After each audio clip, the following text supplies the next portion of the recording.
Em relação à abordagem, então, assim, a gente tá lá com aquela paciente com o quadro clássico, né? A paciente diz que acorda de noite para fazer xixi, que tem sintoma de urgência, tem polaciúria, né?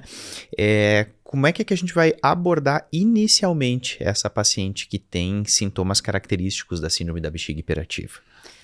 É muito importante, Jader. Às vezes a gente médico é um pouco impaciente para fazer essa abordagem. Às vezes os outros profissionais, como nutricionista, fisioterapeuta, eles conseguem fazer uma abordagem mais ampla e com paciência, mas essa é uma patologia que a gente precisa explorar muito os hábitos da paciente.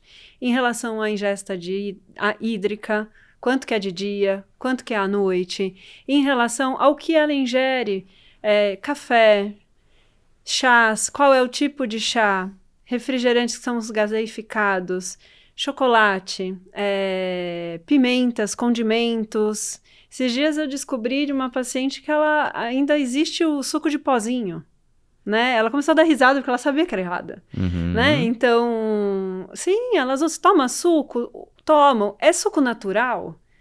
Qual é a fruta que você está usando? Porque as frutas ácidas, elas irritam a bexiga, né? Uhum. A gente tem receptores em que são sensitivos e o que cair na bexiga vai causar uma contração involuntária.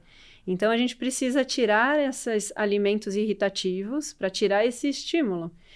Então, toda essa avaliação nutricional de hábitos da paciente em relação à ingesta, tá? Perfeito. E daí entra muito em frutas. Às vezes você pergunta para a paciente, você toma suco? Ela fala, não. Fala, dona Maria, e a laranjinha depois do almoço? Ai, filha, a laranjinha depois do almoço, que elas gostam, né, de almoçar e depois comer um ácido. Uhum. Tava na moda a água com limão de manhã e ainda tomava um cafezinho. Gente, limão ácido junto com a cafeína vai fazer o detrusor contrair. Então, essas orientações iniciais são fundamentais. A atividade física incluída nisso, né? Em relação a tabagismo, álcool, que são outras substâncias que também vão estar dando essa irritabilidade para o detrusor, que ativa o receptor. Quando eu falo irritabilidade, estou ativando o receptor do detrusor para ele contrair. Então, toda essa avaliação inicial para ver se precisa fazer algum ajuste. E aí você pactua com a paciente, você tirar o café não é fácil, né? Não é fácil. E elas também, a outra resposta do café é assim, ó, toma café? Só de manhã, doutora. Em que xícara você toma o café? Geralmente é uma xícara dessa, ó, e cheia. Falei, gente, mas e a xicrinha de café que tá bonitinha? É essa que é para usar, tá? Porque se a gente pergunta só se toma café, a resposta inicial só de manhã, doutora. Mas quando a gente vai entender a quantidade desse café, aí você fala, é aí que tá o problema, né? Eu preciso diminuir um pouquinho essa cafeína da paciente. Então tem que ser detalhado, né? Tem que ser detalhado. A ingesta hídrica, muitas vezes, na correria, médico é assim, trabalha o dia inteiro, não tem tempo nem para tomar água.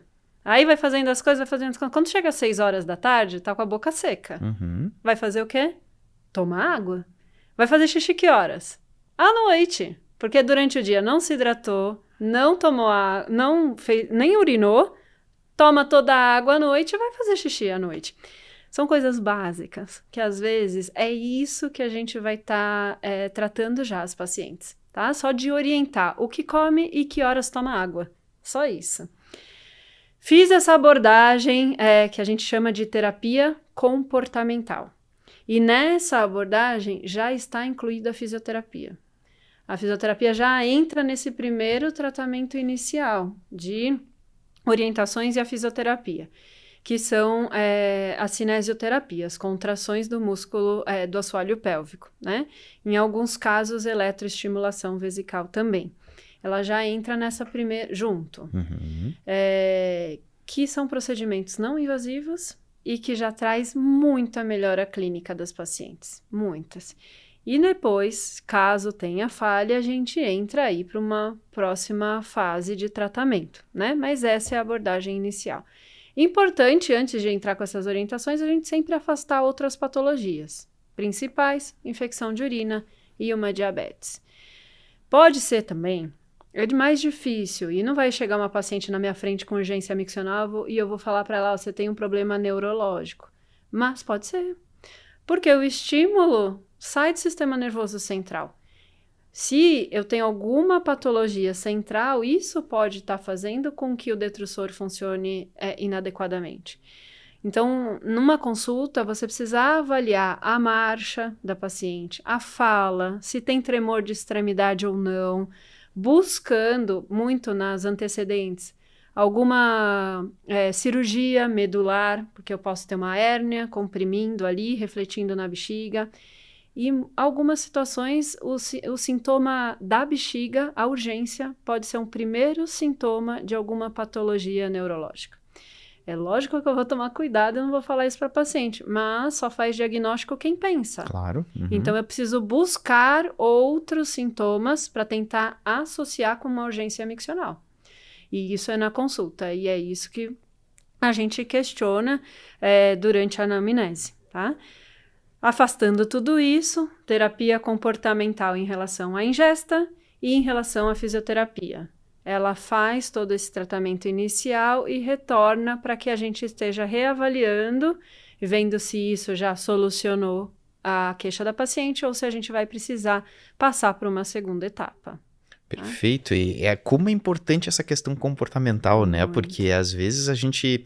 É bem o que você disse, às vezes a gente tem essa coisa, né, do dia a dia muito corrido, às vezes tem um monte de consulta para atender, né, então assim, às vezes a gente se passa um pouco nisso, né, e às vezes quer ser muito objetivo nos atendimentos e acaba esquecendo que a gente vai conseguir resolver muitos casos só com medidas comportamentais. Uma coisa que é importante também é que às vezes as pacientes elas raciocinam assim, se eu tô tendo urgência miccional, eu vou reduzir a ingesta hídrica, né? E aí param de tomar água, né, pra não dar vontade de fazer xixi.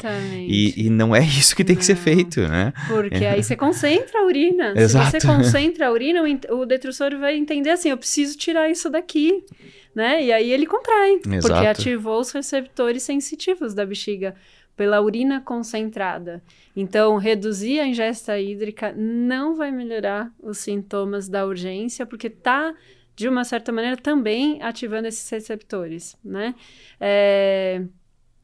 Médico é essa vida, né? Então, fica atendendo. Isso. As residentes, quando estão fazendo ambulatório, elas se identificam.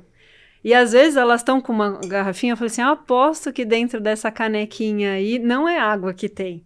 É café, porque elas estão, né, trabalhando, plantão, e elas dão risada. Eu falei, gente, vocês vão ficar indo no banheiro toda hora aqui, não dá outra, né? Porque ainda a gente fica falando de xixi. Aí elas estão com a garrafinha de café do lado, tomando. Sem tomar água, tomando café. Hábito de vida, plantão num dia, sim, 2 não. 1 sim, 2 não. Ou ao contrário, né? 2 sim, 1 não. Mudança de sono. A bexiga vai refletir tudo isso e elas vão ter urgência e muitas têm, né? Eu falo para elas, calma, no R1. Depois melhora um pouquinho isso. E depois melhora. Mas importante mesmo, essa questão dos hábitos e a gente, como médico, precisa saber questionar para o paciente. Porque o que eu recebo muitas vezes é a paciente sem ter feito essa etapa inicial e já com medicação. Mas ela não fez e não foi orientada dessas etapas iniciais. E a medicação, depois que a gente entra, é a longo prazo, né? Exato. Então, não vou passar uma medicação a longo prazo se o básico a gente não fez ainda. E não são medicações isentas de efeitos colaterais, de riscos, né? Então... Efeito colateral, custo, Exato. né? E para o resto da vida. Então, a gente precisa fazer o básico bem feito para depois passar para uma segunda etapa e que vão ser poucas que vão precisar. São poucas mesmas que precisam, se realmente a paciente também assume a responsabilidade e faz o que precisa ser feito, né? Porque a gente também bate nisso, né? Que algumas pacientes, elas não conseguem parar de fumar. E aí, com o cigarro ainda vem o café, né? Porque geralmente os dois estão associados. Exato. Não, e às vezes também é aquela coisa do banheiro, né? Eu já tive um monte de paciente que disse, o local que eu trabalho, eu não gosto de ficar indo no banheiro, porque tem muita gente, não gosto do banheiro, da empresa e tal. Então, a gente tem que ir em cima disso, né? Exato. E dizer, olha, não dá para ser assim, não dá para você ficar segurando a urina todo dia, né? Então...